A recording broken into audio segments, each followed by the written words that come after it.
La fin d'un monde. Le 15 mars 2023, un événement s'est produit qui aurait dû faire la une de tous les journaux du monde, mais qui a été totalement ignoré par le grand public américain et européen. L'Arabie Saoudite, le pilier central du système énergétique mondial, a annoncé qu'elle acceptait désormais les paiements en yuan chinois pour son pétrole. Pour la première fois depuis 49 ans, le plus grand exportateur de brut de la planète a brisé le monopole du dollar américain sur l'énergie. Ce n'était pas juste un accord commercial, c'était l'acte de décès officiel du pétrodollar, le système qui permettait aux États-Unis de vivre à crédit depuis 1974. Ce que la plupart des gens ne comprennent pas, c'est que le statut de monnaie de réserve n'est pas un droit divin éternel. C'est un cycle historique précis, d'une durée moyenne de 80 à 110 ans. Le réal portugais a dominé, puis s'est effondré. Le florin hollandais a régné, puis a disparu. La livre sterling britannique a été le maître du monde, avant de devenir une monnaie secondaire. À chaque fois, le schéma est identique, une ascension glorieuse, une surextension militaire, une perte de confiance, et enfin, un remplacement brutal. Aujourd'hui, le dollar américain suit exactement ce même chemin. Nous sommes entrés dans l'étape 6 d'un cycle de vie en 8 étapes. C'est la phase la plus dangereuse, celle où les alternatives, or, yuan, crypto, atteignent une masse critique et où la confiance dans le vieux système se fissure irréversiblement. Ce n'est pas une théorie du complot, c'est une observation mathématique des flux financiers. Les banques centrales achètent de l'or à des niveaux records. Les BRICS construisent des systèmes de paiement parallèles. Le monde se prépare à l'après-dollar. La fin du pétrodollar signifie la fin du privilège exorbitant de l'Amérique, la capacité unique au monde d'imprimer de la monnaie pour acheter des biens réels, pétrole, voitures, électronique, sans jamais avoir à produire l'équivalent en échange. C'est la fin du repas gratuit de 50 ans. Lorsque ce privilège disparaîtra totalement, la dette américaine de 36 000 milliards deviendra insoutenable, les taux d'intérêt exploseront et le niveau de vie occidental chutera brutalement. Dans ce documentaire, nous allons décrypter ce cycle de 8 étapes. Nous allons voir comment le Portugal, les Pays-Bas et la Grande-Bretagne ont perdu leur trône et pourquoi les États-Unis commettent les mêmes erreurs. Nous allons analyser le calendrier de la chute, qui s'accélère sous l'effet de la technologie. Et surtout, nous allons voir qui seront les gagnants et les perdants de ce nouveau monde multipolaire qui émerge sous nos yeux. Préparez-vous, car l'histoire est en marche et elle ne s'arrêtera pas. Chapitre 1. La mécanique du privilège. Pourquoi le dollar est roi? Pour comprendre la gravité de la chute, il faut d'abord saisir la puissance du trône. Qu'est-ce qu'une monnaie de réserve? C'est la devise que les autres nations stockent dans leurs coffres pour se sentir en sécurité. C'est la monnaie indispensable pour le commerce international. Quand le dollar est la réserve mondiale, cela confère aux États-Unis 4 super-pouvoirs économiques qu'aucune autre nation ne possède. Le premier est la demande structurelle. Si le Japon veut acheter du pétrole à l'Arabie Saoudite, il doit d'abord acheter des dollars. Si le Brésil veut acheter des machines à l'Allemagne, il utilise souvent le dollar. Cela crée une demande permanente, artificielle et insatiable pour le billet vert. Indépendamment de la santé réelle de l'économie américaine, le monde doit acheter du dollar pour fonctionner. Le deuxième pouvoir est le seigneuriage. C'est la capacité magique d'échanger du papier ou des chiffres numériques contre des biens réels. Les États-Unis peuvent imprimer 100 $, coût de production quelques centimes, et obtenir en échange un baril de pétrole, un smartphone ou des vêtements produits par le travail acharné d'autres nations. C'est un transfert de richesse continu du reste du monde vers l'Amérique, qui finance son déficit commercial chronique par la simple émission de sa monnaie. Le troisième est le financement à bas coût. Puisque le monde entier a besoin de dollars, les banques centrales étrangères, Chine, Japon, Europe, recyclent leurs excédents commerciaux en achetant de la dette américaine, bons du trésor. Elles prêtent de l'argent à l'Amérique à des taux très bas pour sécuriser leurs réserves. Cela permet au gouvernement américain de s'endetter massivement pour ses guerres ou ses programmes sociaux, sans faire exploser les taux d'intérêt, car il y a toujours un acheteur forcé. Enfin, le quatrième pouvoir est l'exportation de l'inflation. Quand la Réserve fédérale imprime des trillions de dollars, comme en 2020, cet argent ne reste pas bloqué aux USA à faire monter les prix locaux. Il se diffuse dans le monde entier, absorbé par l'économie globale. L'Amérique exporte sa dévaluation monétaire. Les prix montent partout, mais moins vite aux USA qu'ailleurs. C'est ce système parfait, ce repas gratuit, perpétuel, qui est en train de se briser aujourd'hui avec la fin du pétrodollar. Chapitre 2. Leçon d'histoire. Les 3 effondrements précédents. L'histoire financière n'est pas une ligne droite continue vers le progrès, elle est cyclique et impitoyable, répétant les mêmes schémas d'ascension, d'ubris et de chute. 3 grands empires monétaires ont précédé le dollar, et tous ont suivi la même trajectoire de vie et de mort, validant la théorie des cycles longs. Le premier fut le Portugal au XVIe siècle. Grâce à sa maîtrise révolutionnaire de la navigation et à ses comptoirs stratégiques comme Goa et Macao, le réal portugais est devenu la première véritable monnaie mondiale du commerce. Les épices, l'or et les esclaves s'échangeaient en reals. Mais le pays s'est rapidement surextendu militairement pour protéger ses routes commerciales trop longues, s'est endetté auprès des banquiers étrangers pour financer sa flotte et a fini par voir sa monnaie remplacée par celle d'une puissance montante plus efficace et mieux organisée, les Pays-Bas. Le deuxième cycle fut celui du florin hollandais au XVIIe siècle, l'âge d'or des Provinces-Unies. Amsterdam était le centre financier incontesté du monde, inventant la bourse, la banque centrale moderne et les sociétés par actions. Le florin était synonyme de stabilité absolue et de confiance universelle, accepté de la Baltique aux Indes orientales. Mais les guerres coûteuses et incessantes contre l'Angleterre et la France de Louis XIV ont drainé le trésor néerlandais jusqu'à l'épuisement. La dette publique a explosé, l'économie s'est financiarisée à l'extrême, vivant de rente et de spéculation plutôt que de production réelle, et le florin a fini par céder sa place, après un siècle de domination sans partage, victime de la complaisance de ses élites. Le troisième cycle, le plus proche de nous et le plus instructif, est celui de la livre sterling britannique. Au XIXe siècle, Britannia ruled the waves, et la livre sterling était considérée comme aussi bonne que l'or. Londres finançait le développement du monde entier, des chemins de fer américains aux mines sud-africaines, mais 2 guerres mondiales dévastatrices ont ruiné le Royaume-Uni, le transformant de créancier mondial en débiteur désespéré. En 1945, le pays était techniquement en faillite, dépendant vitalement des prêts américains, pour ne pas sombrer. Malgré cette réalité, la livre a gardé un statut international pendant quelques années, par pure inertie et habitude des marchés. Cependant, la réalité économique finit toujours par rattraper le prestige passé. L'effondrement final et brutal est arrivé lors de la crise de Suez en 1956, lorsque les États-Unis ont menacé de vendre leurs réserves de livres pour forcer le retrait britannique, puis lors de la dévaluation humiliante de 1967. En l'espace de 30 ans, la livre est passée de roi du monde, incontesté, à monnaie locale instable, perdant toute sa superbe.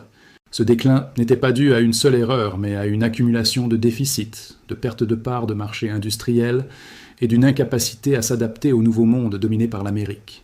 Ces exemples historiques prouvent de manière irréfutable que le statut de réserve n'est jamais un acquis définitif, mais un privilège temporaire qui se mérite. Il se perd toujours pour les mêmes raisons structurelles.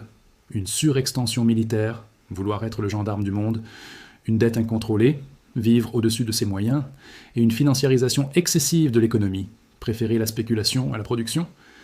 Les États-Unis cochent aujourd'hui, en 2025, toutes ces cases avec une précision effrayante. Ils ont des bases militaires dans 150 pays, une dette publique de 136% du PIB, et une économie qui produit plus de produits financiers dérivés que de produits manufacturés réels. Le dollar n'est pas immunisé contre les lois de l'histoire, il est simplement le prochain sur la liste des monnaies déchues.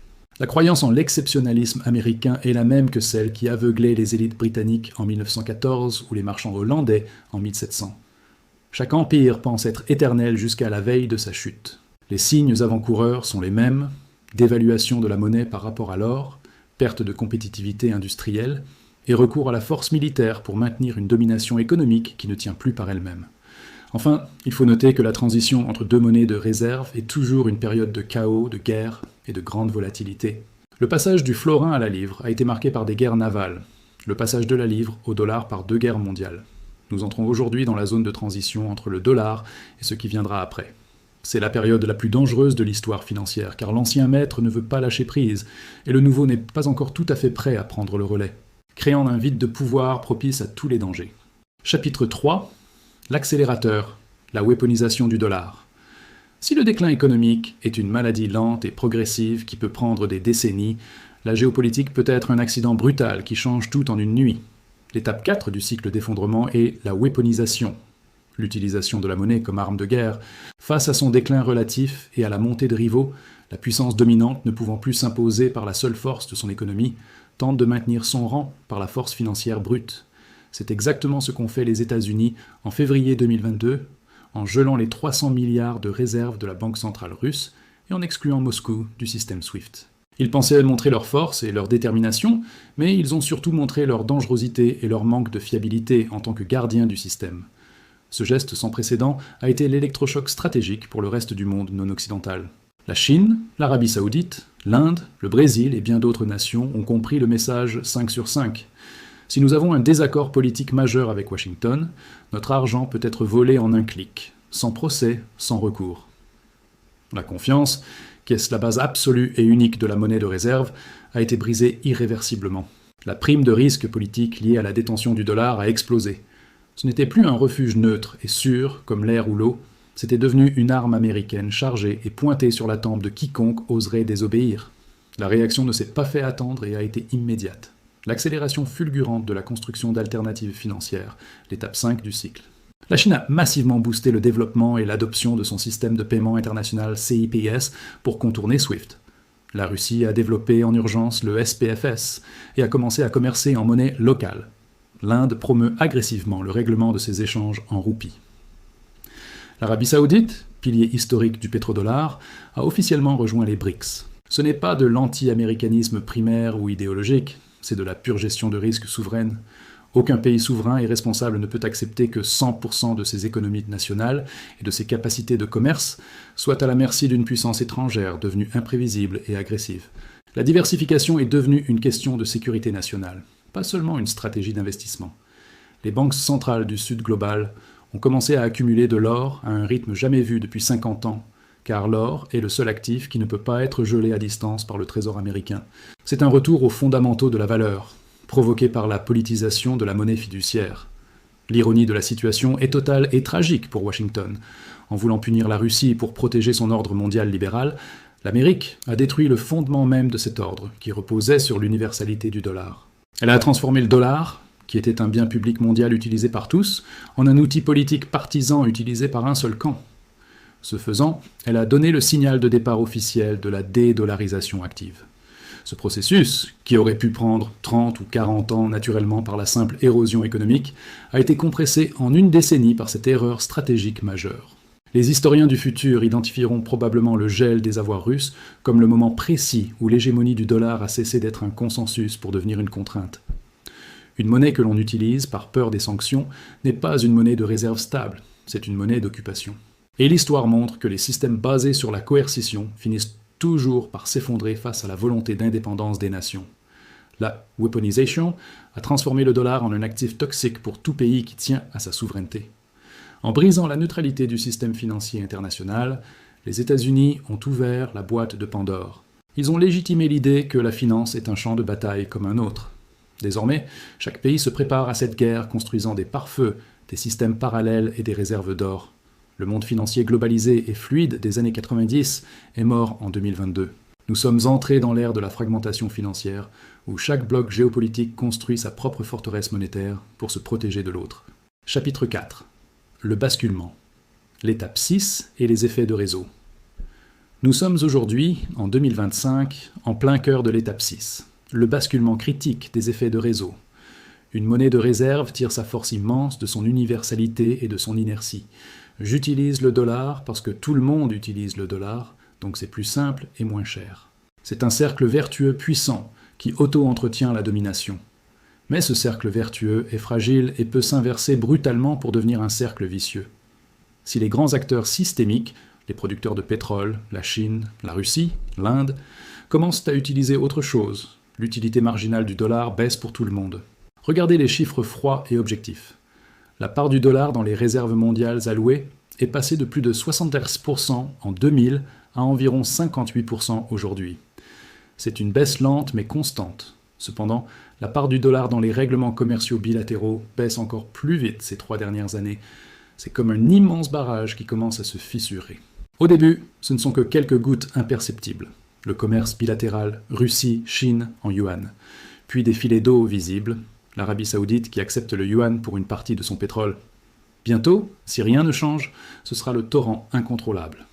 Le point de bascule, tipping point mathématique, se situe probablement autour de la barre des 50%. Quand le dollar représentera moins de la moitié du commerce mondial et des réserves, il perdra son statut d'incontournable hégémonique. Psychologiquement, le marché basculera. Les pays n'auront plus besoin d'accumuler autant de dollars pour sécuriser leurs échanges. Ils se retrouveront avec des stocks de dollars inutiles. Ils commenceront alors à vendre leurs vieux stocks de bons du Trésor américain pour acheter de l'or ou d'autres devises. Et comme il y aura soudainement plus de vendeurs, les banques centrales étrangères, que d'acheteurs, la Fed et les fonds US, la valeur du dollar baissera mécaniquement. Cette baisse de valeur incitera encore plus de pays à vendre vite, pour ne pas être les derniers à détenir une monnaie qui dévalue. C'est la spirale de la mort classique d'une monnaie de réserve. C'est exactement ce qui est arrivé à la livre sterling. Une vente progressive qui s'est transformée en panique lors des crises de confiance. La technologie moderne accélère considérablement ce processus de bascule. Au XXe siècle, changer de système monétaire prenait des décennies car il fallait déplacer physiquement des tonnes d'or, imprimer de nouveaux billets et signer des traités complexes. Aujourd'hui, avec l'avènement des monnaies numériques de banque centrale, CBDC, et de la technologie blockchain, on peut changer de système de règlement en quelques clics de souris. Les infrastructures alternatives comme le M-Bridge, qui relie la Chine, la Thaïlande, les Émirats, ou le BRICS-Pay, sont déjà opérationnelles ou en phase de test avancé. La transition sera donc beaucoup plus rapide et brutale que lors de la chute lente de la livre sterling. Les effets de réseau numérique fonctionnent de manière exponentielle. Dès qu'une masse critique de pays, par exemple les BRICS+, adoptera un système alternatif viable, le basculement se fera en quelques années, prenant de court les stratèges occidentaux qui parient sur une inertie de plusieurs décennies. L'effet de réseau, qui était le meilleur allié du dollar, est en train de devenir son pire ennemi. Enfin, il faut comprendre que ce basculement n'est pas seulement technique, il est politique. De nombreux pays du Sud global voient dans cette dédollarisation une opportunité historique de reconquérir leur souveraineté économique. Ils ne veulent plus importer l'inflation américaine ni subir les décisions de la Fed. Il y a une volonté politique active d'accélérer ce basculement, ce qui rend les prévisions purement économétriques obsolètes. Le moteur du changement est désormais la volonté de puissance des nations émergentes. Chapitre 5. Les gagnants et les perdants. Qui survivra ? Dans ce grand remaniement des cartes de la finance mondiale, il y aura inévitablement des vainqueurs triomphants et des vaincus dévastés. Les grands gagnants seront, sans surprise, les détenteurs d'actifs réels et tangibles. L'or est le grand bénéficiaire historique de la mort des monnaies papier. Il a survécu à la chute du réal, à l'effondrement du florin et à la dévaluation de la livre. Il survivra et prospérera lors de la chute du dollar. Les banques centrales qui ont accumulé de l'or, Chine, Russie, Pologne, verront la valeur de leurs réserves exploser, compensant la perte sur leur dollar. Les pays producteurs de matières premières, les membres des BRICS+, les pays du Golfe, certains pays africains, gagneront considérablement en souveraineté et en pouvoir d'achat réel. Ils pourront enfin vendre leurs ressources vitales, pétrole, gaz, minerais, dans la devise de leur choix, ou contre une nouvelle monnaie de réserve adossée à un panier de biens réels, the unit. Ils ne seront plus obligés de subventionner le niveau de vie américain en acceptant des dollars papier en échange de richesses réelles extraites du sol. C'est un rééquilibrage historique des termes de l'échange. Les pays neutres et agiles, comme Singapour ou peut-être la Suisse, si elle parvient à retrouver sa neutralité perdue, tireront leur épingle du jeu en servant de pont de sas de décompression et de chambre de compensation entre les blocs monétaires rivaux. Le Bitcoin et les crypto-monnaies véritablement décentralisées pourraient également jouer un rôle majeur et inattendu comme actif de règlement neutre, une sorte d'or numérique pour l'ère d'Internet, que personne ne peut censurer, geler ou contrôler, offrant une voie de sortie aux individus et aux entreprises pris entre deux feux étatiques. Les grands perdants seront, bien sûr et avant tout, les États-Unis d'Amérique. La fin du privilège exorbitant signifie la fin mathématique des déficits sans larmes. L'État américain, privé de son carnet de chèques illimité, devra faire un choix cornélien, soit couper massivement et brutalement ses dépenses, réduire l'armée de moitié, couper dans la sécurité sociale et médicale, soit subir une hyperinflation dévastatrice pour monétiser sa dette que le monde ne veut plus acheter.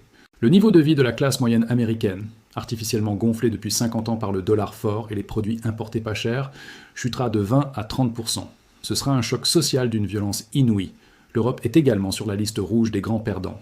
En s'alignant aveuglément et totalement sur les sanctions américaines, sans avoir la puissance monétaire et militaire du dollar, l'Europe s'est tiré une balle dans le pied stratégique.